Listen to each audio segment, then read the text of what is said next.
وأنكم إلينا لا ترجعون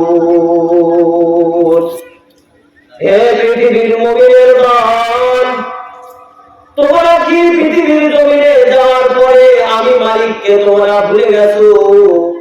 তোমরা কেন পৃথিবীর জমিনে গেলে আর কি করতেছো? তোমরা কি জানো না তোমাদের একদিন মরণ আছে? আজরাইল কিন্তু তোমাদের পাশে একদিন আসবে, সামনে একদিন দাঁড়াবে। তোমরা কি এই কথা কি ভুলে গেছো? আওয়াজ করে বলেন ঠিক কিনা?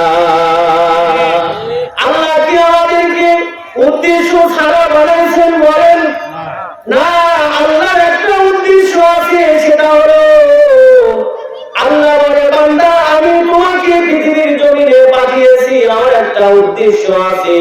কেননা আমি তোমাকে পৃথিবীর জমিনে পাঠিয়েছি, পাঠানোর আগে বান্দা আমি তোকে সুন্দর দুইটা হাত দিয়েছি, বান্দা আমি তোকে সুন্দর দুইটা চক্ষু দিয়েছি, তোর দেহের ভিতরে যা যা দরকার আমি দিয়েছি, বান্দা আমি তোর জবানটা দিয়েছি কথা বলার জন্য। এমনকি আল্লাহ তাআলা বলেন, বান্দা তুই উপর দিকে চেয়ে দেখ, বিশাল আসমান, এই আসমানকে আমি আল্লাহ মাত্র 6 দিনে বানাইছি। আওয়াজ করে বলেন আসমান আল্লাহ কয় দিনে বানাইছেন? মাত্র 6 দিনে বানাইছে। এরপরে যে জমিনে আমরা চলাফেরা করি, আবাদ করি, বসবাস করি, সংসার করি, আল্লাহ বলে বান্দা আমি এই জমিনটাকেও 6 দিনে বানাইছি। মাত্র কোন ছায়া কোন বলেছি, সাথে সাথে হয়ে গেছে। বান্দারে আমি কিন্তু তোকে মাত্র 3.5 হাত 3.5 হাত মাটির মানুষ বানিয়েছি। এই 3.5 হাত মাটির মানুষকে আমি কিন্তু মাত্র 6 দিনে বানাই নাই। এমনকি আমি 10 মাস 10 দিন হলে তোকে কুদরতি হাত দিয়ে সুন্দর করে বানাইছি। আওয়াজ করে বলেন ঠিক কিনা? আল্লাহ আল্লাহ क्या मुबारक नाम है, अल्लाह अल्लाह आशिकों का काम है, अल्लाह अल्लाह तू मेरा माबूद है, अल्लाह अल्लाह तू मेरा माशूक है। তাহলে বিশাল আসমান আল্লাহ কয় দিনে বানাইছেন?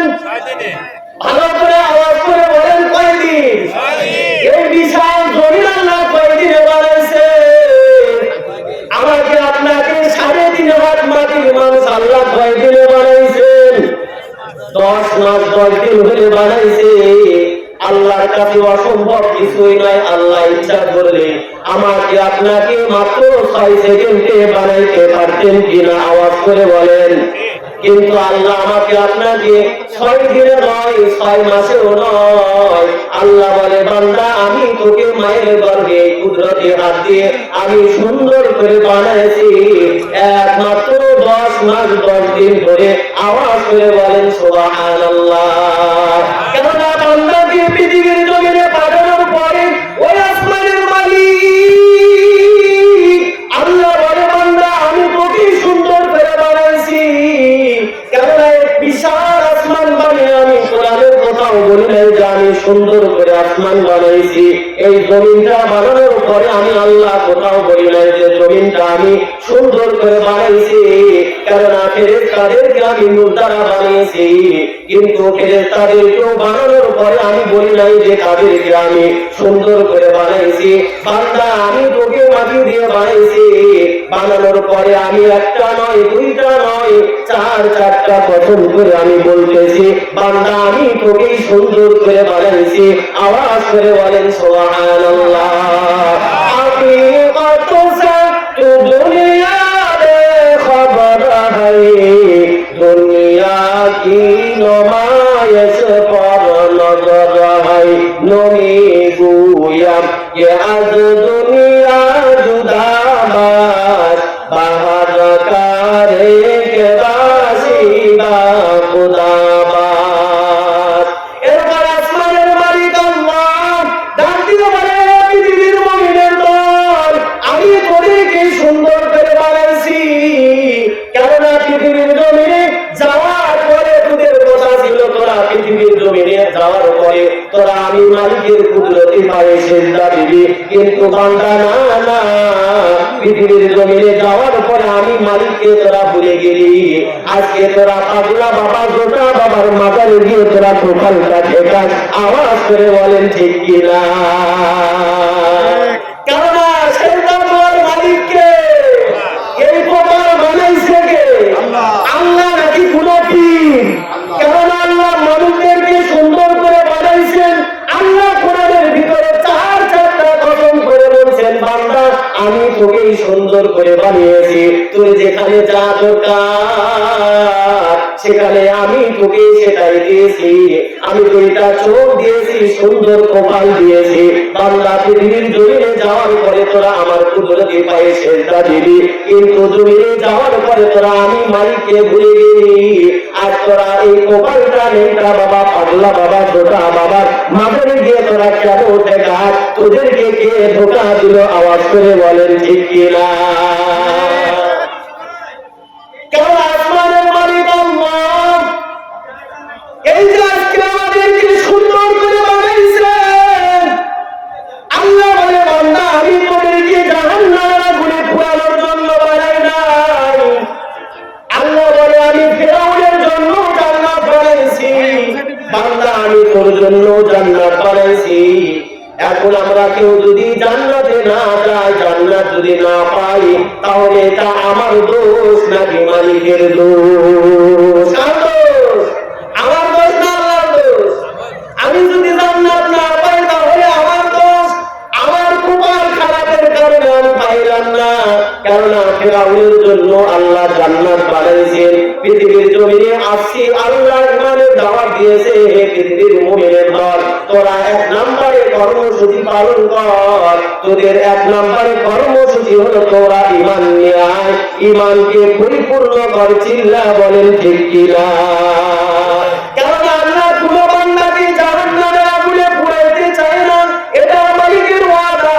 হাসরের ময়দান যখন কায়েম হয়ে যাবে, বান্দার হিসাব নিকাশ যখন শুরু হয়ে যাবে, আল্লাহ কিছু কিছু বান্দাদেরকে ধরবে, আবার কিছু কিছু বান্দাদেরকে ছেড়ে দিবে, বান্দা যা জান্নাতে যা। আবার কিছু কিছু বান্দাদেরকে আল্লাহ জাহান্নামের, 2 জন বান্দা, একজন দৌড় দিয়ে জাহান্নামের কিনারায় চলে যাবে, আর আরেকজন বান্দা যাবে আর ঘুরে ঘুরে মালিকের দিকে তাকাইবে। আল্লাহ ডাক দিয়ে ফেরেশতাদেরকে বলবে, হে ফেরেশতা, আমার এই বান্দাকে আমি জাহান্নামের অর্ডার দিলাম, কিন্তু আমার এই বান্দা যায় আর ঘুরে ঘুরে আমার দিকে তাকায় কেন? এরপরে ওই বান্দাকে ডাক দেওয়া হবে, বান্দা তুই আমার দিকে আয়। বলেন তো বান্দা ঘুরে ঘুরে মালিকের দিকে চাই, এটা পৃথিবীর কোনো মানুষ যদি না জানে, জানেন কে? আওয়াজ করে বলেন। আল্লাহ জানেন তো, আল্লাহ সব জানেন। এরপরে ফেরেশতাদেরকে বলবে, হে ফেরেশতা, আমার এই বান্দাকে আমার কাছে নিয়ে আয়। বান্দা যখন মালিকের সামনে হাজির হয়ে যাবে, আল্লাহ তাআলা ডাক দিয়ে বলবে, বান্দা আমি তোকে জাহান্নামের ওয়াদা দিয়ে দিলাম, কিন্তু তুই যাস আর ঘুরে ঘুরে আমার দিকে চাস। ওই বান্দা সেই দিন ডাক দিয়ে বলবে, মালিক, আল্লাহ দুনিয়ার বুকে যাওয়ার পরে আমরা হুজুরদের জবান থেকে শুনেছি তোমার নাম রহমান, তোমার নাম রহিম। আল্লাহ তুমি তো দয়ার মালিক, দয়ার সাগর গো আল্লাহ। আজকে আমি আপনার দিকে বারবার চাইতেছি, দেখি যে মালিকের 100 ভাগ দয়া বেশি, ওই মালিক আমাকে ক্ষমা করে কিনা। আল্লাহ বলবে, বান্দা তুই যে আমার উপরে বিশ্বাস রাখিস, কারণ তোর ভিতরে ঈমান আছে যে আমার ভিতরে দয়া বেশি, আমি দুনিয়ার কোনো মানুষকে পরোয়া করি না, আমি তোকে জাহান্নাম থেকে বাঁচিয়ে আমি জান্নাতের মালিক বানা দিলাম। বলেন সুবহানাল্লাহ।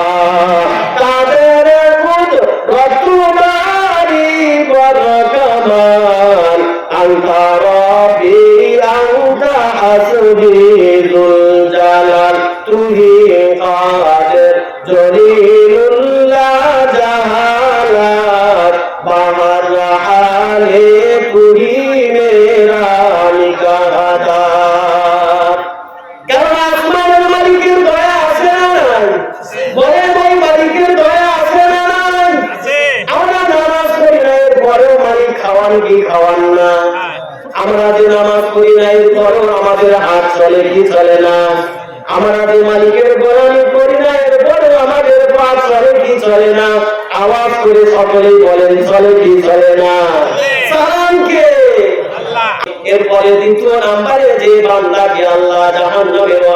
দিয়ে দিল। ওই বান্দা দৌড়ে জাহান্নামের কিনারায় যায়। এরপরে আল্লাহ ফেরেশতাদেরকে ডাক দিয়ে বলে, আমার ওই বান্দাকে ধরে নিয়ে আয়। আমার ওই বান্দা এত জোরে দৌড় দিয়েছে, জাহান্নামের কিনারায় চলে গিয়েছে, আমার ওই বান্দাকে নিয়ে আয়। ওই বান্দা যখন আবার ফিরে আবার মালিকের কাছে আসবে, আসমানের মালিক আল্লাহ ডাক দিয়ে বলবে, বান্দা আমি তোকে জাহান্নামের অর্ডার দিয়ে দিলাম, কিন্তু জাহান্নামের অর্ডার পাওয়া মাত্র তুই এমন জোরে দৌড় দিলি, এর কারণটা কি আমি জানতে চাই। ওই বান্দা ডাক দিয়ে বলবে, মালিক আল্লাহ দুনিয়ার বুকে তোমার গোলামি আমি ঠিক মতো করি নাই। আল্লাহ তবে আমার ঈমান ছিল, হুজুরদের জবান থেকে আমরা শুনেছি তুমি নাকি দয়ার মালিক। আল্লাহ তোমার নাম নাকি রহিম, তোমার নাম রহমান। আল্লাহ বলে, বান্দা তুই যাকে স্বীকার করবি যে আমি দয়ার মালিক, আমি তোকে এরকম 10 দুনিয়ার মধ্যে একটা জান্নাতের মালিক বানা দিলাম। সকলে আওয়াজ করে বলেন সুবহানাল্লাহ। কেননা ইমানের এত দাম, ইমান যদি আমরা ঠিক রাখতে পারি, ইমানের এত দাম, এত দাম। ইমান থাকার কারণে আল্লাহ জাহান্নামের ভিতরেও কিছু কিছু বান্দাদেরকে আল্লাহ জিজ্ঞেস করবে, বান্দা জাহান্নামের আগুনে জ্বলতেছিস, তোর কেমন লাগতেছে? জাহান্নামের আগুন থেকে বান্দা ডাকতে বলবে, ওগো আল্লাহ জাহান্নামের আগুনে থাকতে কেমন লাগে? তোমার চেয়ে ভালো আর কেউ জানে না। সকলে আওয়াজ করে বলেন সুবহানাল্লাহ। আতিনা ফি কার দুনিয়া না হাসান, আতিনা ফি কার উকবানা হাসান, ইয়া গিয়াসাল মুস্তাগীফিন বিনা নাফতিখারা বিল উলুমি ওয়াল গিনা। এরপর ওই জাহান্নামী বান্দাকে আল্লাহ বাঁচানোর জন্য এরকম ভাবে জিজ্ঞাসা করবে, বান্দা তখন সাহস পেয়ে যাবে যে আমার সঙ্গে মালিক কথা বলেছে। ওই বান্দা ডাক দিয়ে বলবে, মালিক জাহান্নামের আগুনে থাকতে পারি না, আমাদের কলিজাটা পুড়ে ছাই হয়ে গিয়েছে। আল্লাহ জাহান্নামের বাইরে একটা গাছ দেখতেছি, ওই গাছের নিকটে একটু জায়গা দেন, জীবনে আর কোনোদিন আপনার কাছে আমি কিছুই যাব না। আসমানের মালিক আল্লাহ বলবে, ঠিক আছে বান্দা দিয়ে দিলাম। বান্দা যখন এই গাছের নিকটে যাবে, আবার কিছু দূর পরে দেখবে জান্নাতের পাশে একটা গাছ, একটা বৃক্ষ। ওই বান্দা আবার আবদার করবে, আল্লাহ এখানে যদি একটু জায়গা দিতেন তাহলে আপনার কাছে আমি আর কিছুই চাইতাম না। আল্লাহ বলবে, ঠিক আছে ওই গাছতলা দিয়ে দিলাম। বান্দা সেখানে যাওয়ার পরে দেখবে জান্নাতের ভিতরে বান্দা ঘোরাঘুরি করতেছে, রাত্রি এমন ভক্ষণ করতেছে। ওই বান্দার কলিজা ফেটে যাবে, যদি একটু জান্নাতের ভিতরে যাইতে পারতাম তাহলে জান্নাতটা আমি দেখতে পারতাম। ওই বান্দা মালিককে ডাক দিয়ে বলবে, মালিক আল্লাহ তোমার কাছে আমি কিছুই চাই না, একটাবার জান্নাতে যাবো আর ফিরে আসবো, আপনি একটু অনুমতি দেন। আল্লাহ বলে, বান্দা আমি তোকে জাহান্নাম থেকে বাঁচানোর জন্যই আমি এই জান্নাতের নিকটে তোকে নিয়ে এসেছি। বান্দা যা যা, আমি তোকে সারা জীবনের জন্য এরকম 10 দুনিয়ার মধ্যে একটা জান্নাত আমি তোকে দিয়ে দিলাম। সকলে আওয়াজ করে বলেন সুবহানাল্লাহ।